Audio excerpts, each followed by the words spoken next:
আবহাওয়ার এই মুহূর্তের গুরুত্বপূর্ণ খবর, বেশ কিছুটা পরিবর্তন হয়ে গেল আবহাওয়ার আপডেটে। বঙ্গোপসাগরে তৈরি হয়েছে নিম্নচাপ এবং নিম্নচাপ আস্তে আস্তে অল্প স্বল্প শক্তি বাড়াতে বাড়াতে এগোতে থাকছে পশ্চিম উত্তর পশ্চিম দিক বরাবর, যার জন্য ইতিমধ্যে আলিপুর আবহাওয়া দপ্তর মৎস্যজীবীদের সতর্কতা জারি করে দিয়েছে 5 তারিখ পর্যন্ত। মৎস্যজীবীদের আবহাওয়া দপ্তর বলেছে যে সমুদ্রে ঝড় বইবে, 45 কিলোমিটার গতিবেগ পর্যন্ত ঝড় বইতে পারে, বায়ুর ঝাপটা থাকতে পারে 55 কিলোমিটার পর্যন্ত, যার জন্য উত্তর পূর্ব বঙ্গোপসাগর পূর্ব মধ্য বঙ্গোপসাগরের গভীর এলাকায় বিচরণ করতে যেতে বারণ করেছে। আর পাশাপাশি বাংলাদেশের যে উপকূল রয়েছে সেখানেও মৎস্যজীবীদের যেতে নিষেধ করেছে 5 তারিখ পর্যন্ত। সুতরাং মৎস্যজীবীদের এই মুহূর্তে আর সমুদ্রে যাওয়া যাবে না 5 তারিখ পর্যন্ত। সিস্টেমটি কোন দিকে এগোবে আমরা এই ভিডিওতে আলোচনা করব। কিছুটা পরিবর্তন অবশ্যই থাকবে আগের আপডেট থেকে, তবে আমাদের বাংলার জন্য উত্তরবঙ্গ দক্ষিণবঙ্গে সেরকমভাবে কোনো সতর্কতা দেয়নি আবহাওয়া দপ্তর, তাই বৃষ্টিপাতের বড় দুর্যোগ এই মুহূর্তে নেই। আগামী কয়েকদিনে উল্টে যেটা হতে পারে, এবার একটু তাপমাত্রায় পতন দেখা যেতে পারে, তবে একটা আমেজ থাকবে, ঠান্ডা ঠান্ডা আমেজ, কিন্তু এখন শীত নয়, শীত ভাবটা যেটা হবে, শীতের একটা আমেজ মোটামুটি পেতে পেতে 10 তারিখ পার হতে পারে। তো সেরকম হতে পারে নভেম্বর মাসের মাঝামাঝির দিকে আমরা শীতের একটা আমেজ পাবো, যেখানে তাপমাত্রা হয়তো 15 ডিগ্রি নিচে দক্ষিণবঙ্গের বেশ কিছু অংশে হয়ে যেতে পারে। তো আমরা উত্তরবঙ্গে এবং দক্ষিণবঙ্গের তাপমাত্রা কোন দিকে যাচ্ছে সেটাও আমরা দেখার চেষ্টা করব শেষ ভাগে। বর্তমানে আবহাওয়া পরিস্থিতি নিয়ে আবহাওয়া দপ্তর এই মুহূর্তে কি বলেছে সেটা আমরা একটু দেখে নিই, তারপর আমরা এখান থেকে শুরু করব। আর পশ্চিমী ঝঞ্ঝা তো ইতিমধ্যে একটা আসার কথা ছিল, সেটা নিয়ে কি বলছে আবহাওয়া দপ্তর সেটা আমরা দেখে নেব। চলুন সেটা দেখে নিই, তারপর আমরা এখানে ফেরত আসছি। ভিডিওটিকে একটি লাইক করে দেখতে থাকুন এবং নতুনরা চ্যানেলটিকে সাবস্ক্রাইব করে নিন। আমরা এখন দেখে নেব যে ভারতীয় মৌসুম ভবন 3 নভেম্বর যে আপডেট দিয়েছে সন্ধেবেলায়, সেখানে কি বলা হয়েছে।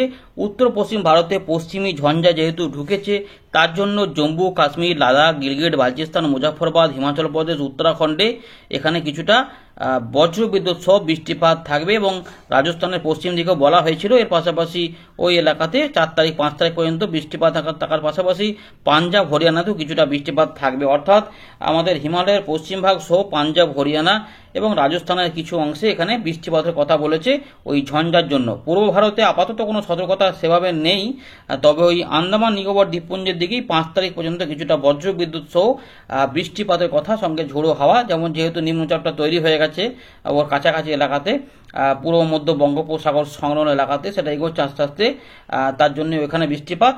আর পশ্চিম ভারতে আমাদের গুজরাট এবং মারাঠাওয়াড়া, কোঙ্কন, গোয়া, মধ্য মহারাষ্ট্র এইদিকে কিছুটা 7 তারিখ পর্যন্ত হালকা মাঝারি বিক্ষিপ্তভাবে বৃষ্টিপাতের দু এক জায়গায় থাকতে পারে, একটু বজ্রবিদ্যুৎ অ্যাক্টিভিটি হতে পারে। উত্তর পূর্ব ভারত অর্থাৎ আমাদের ত্রিপুরা, মিজোরাম, মণিপুর, নাগাল্যান্ড এই অঞ্চলে আপাতত এই মুহূর্তে যেটা রয়েছে যে সেখানে সতর্কতা কিন্তু সেভাবে কিছু নেই। 3 তারিখ পর্যন্ত ছিল, কিন্তু 4 তারিখ থেকে কোনো সতর্কতা নেই। কিন্তু নিম্নচাপটা তো এদিকে আসবে, তাহলে কিছু পরিবর্তন নিশ্চয়ই হবে। দক্ষিণ ভারতের জন্য যেটা রয়েছে তামিলনাড়ু, কোস্টাল অন্ধ্রপ্রদেশ, ইয়ানাম, রায়লসীমা, কোস্টাল কর্ণাটকা এবং উত্তর কর্ণাটকার এইগুলোতে কিছু কিছু বৃষ্টিপাত থাকবে, কিন্তু কোথাও ভারী বৃষ্টিপাতের কথা এখানে উল্লেখ করা নেই। তাপমাত্রা নিয়ে একটু ফোরকাস্ট দিয়েছে আবহাওয়া দপ্তর যে উত্তর পশ্চিম ভারত এবং মধ্য ভারতে আগামী 48 ঘন্টায় বড় কোনো পরিবর্তন থাকছে না, কিন্তু 2 থেকে 4 ডিগ্রি তাপমাত্রা তারপর 3 থেকে 4 দিনের মধ্যে নেমে যাবে। এদিকে ধীরে ধীরে আমাদের পূর্ব ভারতে কিন্তু বর্তমান সময় থেকে 3 দিনের মধ্যে 2 থেকে 3 ডিগ্রি তাপমাত্রা নামবে, বুঝতে পারছেন। তার মানে আমাদের বিহার, ঝাড়খণ্ড, পশ্চিমবঙ্গে তাপমাত্রা সর্বনিম্ন তাপমাত্রা কিন্তু একটু নামবে, বোঝা যাচ্ছে। তারপরে আবার কিছু পরিবর্তন থাকবে না, কারণ নিম্নচাপ যেহেতু বাংলাদেশের দিকে যেতে পারে বা বাংলাদেশ মায়ানমারের দিকে যাই হোক, যেদিকে যাক, তার জন্য কি হবে, একটু জলীয় বাষ্প কিন্তু আমাদের বাংলাদেশ ঢুকে পড়বে, ফলে তাপমাত্রা একটু অদল বদল আবার হবে। তার মানে যেটা কম ছিল সেখানে একটুখানি থমকে দাঁড়াবে বা একটু তাপমাত্রা বৃদ্ধি হয়ে সেটাকে একটু আটকে দেবে, তারপরে আবার তাপমাত্রার পতন কিন্তু হবে, যেটা আমরা দেখবো 9 বা 10 তারিখ থেকে হয়তো হতে পারে এমন ব্যাপার। সুতরাং চলুন আমরা দেখে নিই কি বলছে, আর বর্তমান সিস্টেমগুলো একটু দেখে নিয়ে যাক। নিম্নচাপের গতি প্রকৃতি কোথায় গিয়ে দাঁড়ালো এই মুহূর্তে যে আপডেটটা আমরা পেয়েছি, তাতে যে নিম্নচাপ ক্ষেত্রটা পূর্ব মধ্য বঙ্গোপসাগর এবং সংলগ্ন মায়ানমার উপকূলে অবস্থান করছিল, ঘূর্ণাবর্ত আকাশ সেটা রয়েছে সেখানেই রয়েছে বলছে। বলছে, কিন্তু এইটা এবারে যেটা আগেও বলা আছে সেটা এখনো বলা রয়েছে, উত্তর পশ্চিম দিক বরাবর এগোবে মায়ানমার এবং বাংলাদেশ উপকূলের দিকে এবারে নেক্সট 24 আওয়ার্সের মধ্যে। তার মানে 4 তারিখের মধ্যেই কিন্তু বাংলাদেশ মায়ানমার উপকূলের কাছে চলে আসবে। ধীরে ধীরে সেটা আবার কোন দিকে যায় সেটা আমরা উইন্ডি থেকে দেখাবো। এর পাশাপাশি ঘূর্ণাবর্ত পূর্ব বাংলাদেশ এবং সংলগ্ন এলাকার উপরে ঘূর্ণাবর্তটা যেটা সরে এসেছিল মধ্য বাংলাদেশ থেকে, সেটা কিন্তু ওইখানে এখনো রয়েছে বলছে, কিন্তু তার প্রভাবেই কোনো বৃষ্টিপাত হচ্ছে না, কিন্তু জলীয়বাষ্প একটু টানবে। আর উত্তর পূর্ব আসামের দিকে যে ঘূর্ণিঝড় মন্থার শেষাংশ নিম্নচাপ থেকে সরে গিয়ে ওইদিকে সরে গিয়েছিল শক্তি ক্ষয় করে, সেটা এখন একটা ঘূর্ণাবর্ত আকারে এখনো অবস্থান করছে। আর এখানে বলার মতো বড় রকমের কিছু নেই। তো এবার একটা আমরা সেই বৃষ্টিপাতের ছকটা একটু দেখে নেব। তো ছবিগুলি দেখুন, এখানে কিন্তু এই মুহূর্তে কোনো সতর্কতা নেই, শুধুমাত্র ওই হিমালয়ের পশ্চিম ভাগ এইগুলোতেই কিছু বৃষ্টিপাত যেহেতু ঝঞ্ঝা রয়েছে তার জন্য ওখানে বৃষ্টিপাত থাকবে। এমনি দেখুন মোটামুটি ফাঁকাই রয়েছে, সেভাবে কিছু নেই। আমাদের ছক দেখুন, এই যে পরের দিকে যেমন কোনো সতর্কতা থাকছে না, কিন্তু ওখানে পরিবর্তন একটু আসবে পরে। এখানে আপাতত দেখুন ম্যাক্সিমাম জায়গায় কিন্তু সব দেখুন এই ছকটাতে সব শুকনোই থাকবে। এখন তাহলে বৃষ্টিপাতের ব্যাপারগুলো কোথায় থাকবে? আন্দামান নিকোবর দ্বীপপুঞ্জের দিকে তুলনামূলক একটু ভালো বৃষ্টিপাত, সেখানে আমাদের এখন ইন্টারেস্ট দেওয়া চলবে না। কিন্তু আমাদের এই উত্তর পূর্ব ভারত যেটা আমরা বলি, তো আসাম মেঘালয়ের দিকে আইসোলেটেড বৃষ্টিপাত 8 তারিখ থেকে শুকনো আবহাওয়া চালু হবে। নাগাল্যান্ড মণিপুর মিজোরাম ত্রিপুরা দিকে একটু টুকটাক মেঘ থাকতে পারে, কিন্তু আপাতত 5 তারিখ পর্যন্ত দু এক জায়গায় বৃষ্টিপাত হতে পারে, কিন্তু 5, 6, 7 একটু পরিবর্তন হয়ে যেতে পারে। এর পাশাপাশি উত্তরবঙ্গে বৃষ্টিপাত এখন নেই, তবে একটু মেঘলা ভাব টুকটাক করলে হয়তো 1-2 জায়গায় হালকা বৃষ্টিপাতের কথার জন্য এটা বলেছে, কিন্তু সেটাও দেখা যাবে যে সেরকমভাবে হবে না। গাঙ্গেয় পশ্চিমবঙ্গে শুকনোই চলছে। 5 থেকে 6-এর মধ্যে নিম্নচাপটা যখন এগিয়ে আসবে তার জন্য একটু জলীয়বাষ্প ঢুকবে, তাই হয়তো 24 পরগনা সংলগ্ন কিছু এলাকাতে একটু মেঘলা হবে, বা যদি বৃষ্টি কোনো কারণে হয় আর কি, তাহলে ওই আইসোলেটেড ওয়েতে 1-2 জায়গায় 24 পরগনার দিকে বৃষ্টিপাত হতে পারে। এখন তাতে কোনো পরিবর্তন হবে কি না হবে সেগুলো আমরা পরবর্তী আপডেটে আরও জানতে পারবো। তাও দেখে নেবো উইন্ডে দেখে কি পাওয়া যাচ্ছে। কিন্তু মূলত ঝাড়খণ্ড, উড়িষ্যা, বিহার, উত্তরপ্রদেশ সব কিন্তু শুকনোই থাকবে, বুঝতে পারছেন। গাঙ্গেয় পশ্চিমবঙ্গেও 7 তারিখ থেকে শুকনো আবহাওয়া চালু হয়ে যাবে, উত্তরবঙ্গেও 7 তারিখ থেকে শুকনো আবহাওয়া চালু হবে। অর্থাৎ এই যে শুকনো আবহাওয়া চালু হবে এতে কিন্তু আর কোনো বৃষ্টিপাত এসে বাধা দেবে না, যদি না কোনো রকমের বড় নিম্নচাপ বা বড় রকমের ঝঞ্ঝা আসে। সুতরাং সেইটাও কিন্তু আশা কম রয়েছে, তাই শুকনো আবহাওয়ার দিকে আমরা যাব, হয়তো তাপমাত্রার পতনই দেখবো এমনই কিন্তু রয়েছে। আপনাদের এলাকায় সকালের দিকে কেমন অনুভব পাচ্ছেন, কুয়াশা পাচ্ছেন কিনা, ঝাপসা আকাশ পাচ্ছেন কিনা, অবশ্যই কমেন্ট করে জানাবেন। রোদের দেখা তো মিলতে শুরু করে দিয়েছে, যেমনটা আমরা বলেছিলাম সেরকমই কিন্তু রয়েছে। চলুন আমরা প্রথমে দেখে নিই, এবারে দেখে নিই আমরা উইন্ডি থেকে কি পাচ্ছি। আমরা আবারও ফেরত চলে এলাম উইন্ডির লাইভ স্ক্রিনে। তো ইতিমধ্যে দেশের চিত্র আমরা দেখতে পাচ্ছি, মোটামুটি আমাদের পূর্ব ভারত, বাংলাদেশ, উত্তর পূর্ব ভারত পুরোপুরি শুকনো রয়েছে, শুধুমাত্র মেঘলা রয়েছে চট্টগ্রামের দক্ষিণ ভাগ এবং মিজোরামের একটু দক্ষিণ ভাগ আর মায়ানমারের দিকে। যেহেতু নিম্নচাপটা এখানে অবস্থান করছে, দেখতেই পাচ্ছেন যে একটু করে শক্তি বৃদ্ধি হচ্ছে অল্প স্বল্প করে, এবং এখানে মেঘ তৈরি হচ্ছে। চলুন এবার এখানে আমাদের উত্তর পশ্চিম যে বঙ্গোপসাগর, পশ্চিমবঙ্গ, উড়িষ্যার উপকূলের দিকে দক্ষিণ বাংলাদেশের কাছে কিছু কিছু মেঘ নতুন করে তৈরি হচ্ছে এটার জন্য, কিন্তু এতে ভয়ের কিছু নেই এই মুহূর্তে। তবে মৎস্যজীবীদের আর কিন্তু সমুদ্রে যাওয়া যাবে না এমনটা কিন্তু বলা রয়েছে। মোটামুটি পূর্ব মধ্য বঙ্গোপসাগর, উত্তর পূর্ব বঙ্গোপসাগর এবং বাংলাদেশের দক্ষিণ ভাগ, এটা একটু বলে দিই, এই জায়গাটা, এই যে বাংলাদেশের দক্ষিণ ভাগ এই অঞ্চল, উত্তর পূর্ব বঙ্গোপসাগর এবং পূর্ব মধ্য বঙ্গোপসাগর এবং তার গভীর এলাকা, অর্থাৎ এই জায়গাটাতে বিচরণ করা যাবে না। ভালো করে দেখে নিন, এই জায়গাটাতে মৎস্যজীবীদের যাওয়া যাবে না এমনটা কিন্তু রয়েছে।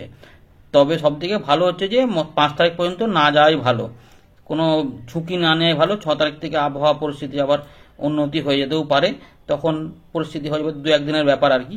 চলুন এবার আমরা দেখে নিই যে নিম্নচাপটা কতটা কি পরিবর্তন হয়েছে এই আপডেটে আগের থেকে আমরা দেখে নিচ্ছি। তো এই মুহূর্তে আমরা এখানে দেখে নিচ্ছি যে নিম্নচাপটার প্রকৃতি কি পরিবর্তন হয়েছে। নিম্নচাপটা তো আছে, তো এই যে নিম্নচাপটা মায়ানমারের উপকূলের কাছেই রয়েছে, আর এই জায়গা থেকে আস্তে আস্তে এখানে কিন্তু দমকা হাওয়া একটু শুরু হয়েছে, যে যার জন্য মেঘও হয়েছে।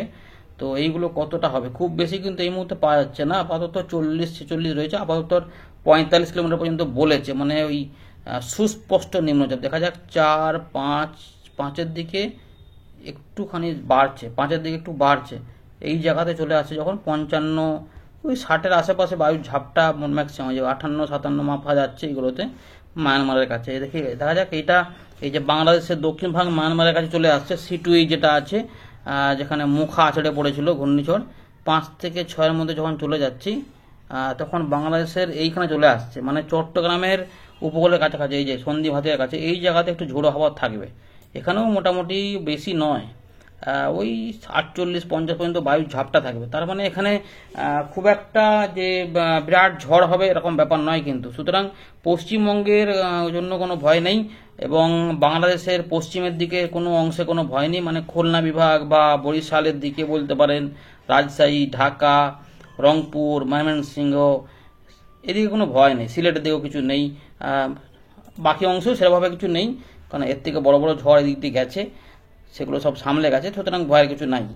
এবারে আমরা যেটা দেখব বৃষ্টিপাতটা কেমন হবে সেটা দেখতে হবে। বৃষ্টিপাতটা চলুন দেখে নেওয়া যাক বৃষ্টিপাতটা কেমন হবে। এখন তো কোনো বৃষ্টিপাত নেই, ফাঁকা ফাঁকায় থাকবে, দেখুন কোথাও বৃষ্টিপাত নেই। 4 তারিখের থেকে বৃষ্টিপাত যাবে। কোন দিকে যাবে না, এখানে দক্ষিণ চট্টগ্রাম, মহেশখালী, এই কুতুবদিয়া এইগুলোতে। এর পাশাপাশি এই যে টেকনাফ কাছাকাছি ধরে এখানে আমাদের কিছু মিজোরাম, আইজল এবং মণিপুর, নাগাল্যান্ডের দিকে কিছু যাবে এবং ত্রিপুরার দিকে অল্প স্বল্প করে যাবে আস্তে আস্তে পরের দিকে। 4 তারিখে বিকেলের পর থেকে বা বিকেলের দিক থেকে সন্ধ্যের মধ্যে কিছু বৃষ্টিপাত হবে এই এলাকাতে। মেন বৃষ্টিগুলো হবে 5 থেকে 6-এর মধ্যে। যখন এটা উঠে পড়বে তখন দক্ষিণ যে বাংলাদেশ, মায়ানমারের উত্তর ভাগ এবং আমাদের উত্তর পূর্ব ভারতের এই জায়গায় ভালো করে দেখে নিন। বৃষ্টিপাত কিন্তু গাঙ্গেয় পশ্চিমবঙ্গে কোনো প্রভাব দেখা যাচ্ছে না। বাংলাদেশের খুলনা বিভাগেও তেমন নেই, বরিশালেও তেমন নেই। বরিশালের ঠিক পূর্ব দিকে চট্টগ্রামের সংলগ্ন কিছু এলাকাতে এই দিকে একটু হয়, কিন্তু মূলত চট্টগ্রামে রয়েছে চাঁদপুর, লক্ষ্মণ, রায়পুর এই জায়গাগুলোতে। এর পাশাপাশি বেলোনিয়া, উদয়পুর, অম্বাসা, আগরতলা এই যেগুলোতে কিন্তু রয়েছে, কুমারঘাট, খোয়াই, ধর্মনগর, মানে ত্রিপুরাতে বৃষ্টিপাত থাকবে, মিজোরামে বৃষ্টিপাত থাকবে, নাগাল্যান্ডে বৃষ্টিপাত থাকবে, চট্টগ্রামে বৃষ্টিপাত থাকবে। পরের দিকে উঠলে ঢাকা বিভাগের পূর্ব দিক হয়ে এখানে চলে যাবে, এখানে দক্ষিণ আসাম, করিমগঞ্জ, অবৈকা, হোজাই, হোজার দিকেও যাবে একটু আধটু, কিন্তু মূলত রয়েছে হাফলং, লুম এগুলোতেও যাবে। শিলচর, এর পাশাপাশি সিলেট, করিমগঞ্জ এইগুলোতে কিন্তু একটু বৃষ্টিপাত যাবে 5 তারিখ থেকে 6 তারিখের মধ্যে।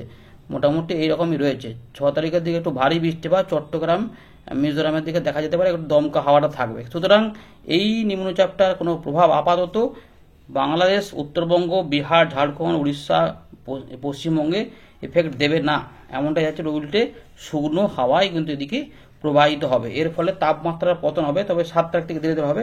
এবার আমরা তাপমাত্রার পতনগুলো দেখার চেষ্টা করব কেমন কি হবে। সুতরাং বৃষ্টিপাতের কোনো ব্যাপার নেই, একটু কুয়াশা টুকটাক করে পড়বে। এবারে আমরা একটু তাপমাত্রাগুলো দেখে নেওয়ার চেষ্টা করি। আমরা তাপমাত্রা মোডেই চলে যাব তাপমাত্রা দেখার জন্য। চলুন, ইতিমধ্যে তাপমাত্রা মোটামুটি যেটা হবে মঙ্গলবার, তার মানে শুকনো থাকবে। এখানে সকালের দিকে 19-20, একটুখানি সামান্য বলেছে যে বুধবার পর্যন্ত তাপমাত্রা একটু নামবে, তারপরে স্থিতিশীল থাকতে পারে। তো 19 ডিগ্রি, 20 ডিগ্রি। বুধবারে চলে যাব 17 ডিগ্রি, কলকাতা 22 ডিগ্রি। বৃহস্পতিবার চলে যাব 19 ডিগ্রি, 20 ডিগ্রি। এরপরে একটুখানি অদল বদল থাকবে, যেহেতু নিম্নচাপটা সামনাসামনি চলে আসবে, পরে একটু তাপমাত্রা 1 ডিগ্রি অদল বদল হবে। দুপুরের দিকে তাপমাত্রা মোটামুটি 30 ডিগ্রি থাকবে এই সময়কালে, 7-8-এর মধ্যে। 9 থেকে একটু পরিবর্তন হয়ে যাবে, 16 ডিগ্রি, কলকাতা চলে আসছে 19 ডিগ্রির কাছে। 10-এ আরও একটু পরিবর্তন হবে, 17 থেকে 22, কলকাতার দিকে 22 থাকলেও পশ্চিমের দিকে জেলাগুলিতে 17 ডিগ্রি হয়ে যাবে। মঙ্গলবারেও 17 ডিগ্রি কাছাকাছি থাকবে না, মঙ্গলবার তাপমাত্রা নামবে বেশি। এই তাপমাত্রা নেমে চলে আসবে মোটামুটি 13 ডিগ্রিতে। ভালো করে দেখুন, 13, কলকাতা 17 মঙ্গলবার, মানে 11 তারিখ থেকে তাপমাত্রা একটু নামবে। এর পাশাপাশি যখন আমরা চলে যাচ্ছি বুধবার, কলকাতা 17, ধানবাদ 13, মানে পুরুলিয়ার দিকেও ওই 12-13 কাছাকাছি চলে যাবে। বর্ধমানের দিকে 14-15, মানে এই যে 10 তারিখের পর থেকে একটা ঠান্ডার ভাব পাওয়া যাবে, শীত অনুভূতি হবে। বৃহস্পতিবার 12-16 আরও কমে যাচ্ছে 13 তারিখের দিকে। 14 তারিখের দিকে 12 ডিগ্রি, 16 ডিগ্রি। এখানে 15 তারিখের দিকে 12 ডিগ্রি, 16 ডিগ্রি করে থাকছে, এবং 16 তারিখের দিকেও মোটামুটি আবার একটু তাপমাত্রা উত্থান দেখা যাচ্ছে 12-17। সোমবার 17 তারিখে চলে যাচ্ছে 13-17। বুঝতে পারছেন? তার মানে আমরা যেটা দেখতে পাচ্ছি এই মুহূর্তে আপডেটে, যে তাপমাত্রার একটা পতন হবে, যেটা 15 ডিগ্রির তলায় চলে আসবে পশ্চিমের দিকের জেলাগুলিতে, যেগুলো কিন্তু থাকবে মোটামুটি 9 তারিখের পর থেকে 10-11 তারিখ থেকে আর কি, তার আগে মোটামুটি একটা ঠান্ডা ঠান্ডা আমেজ থাকবে, কিন্তু শীত শীত ভাবটা সব চলে আসবে। 13 তারিখে 12-13 তারিখের দিক থেকে একটা 15-16 মধ্যে একটা ঠান্ডার আমরা শীতের একটা ভাব পাবো, যে হ্যাঁ শীতকালের একটা ব্যাপার হচ্ছে, এরকম ব্যাপার বোঝা যাবে। আর এই সময়কালে আমাদের এই সমস্ত অংশে কিন্তু গিলগিট, লাদাখ এগুলোতে কিন্তু তুষারপাতেরও সম্ভাবনা থাকছে। ধন্যবাদ।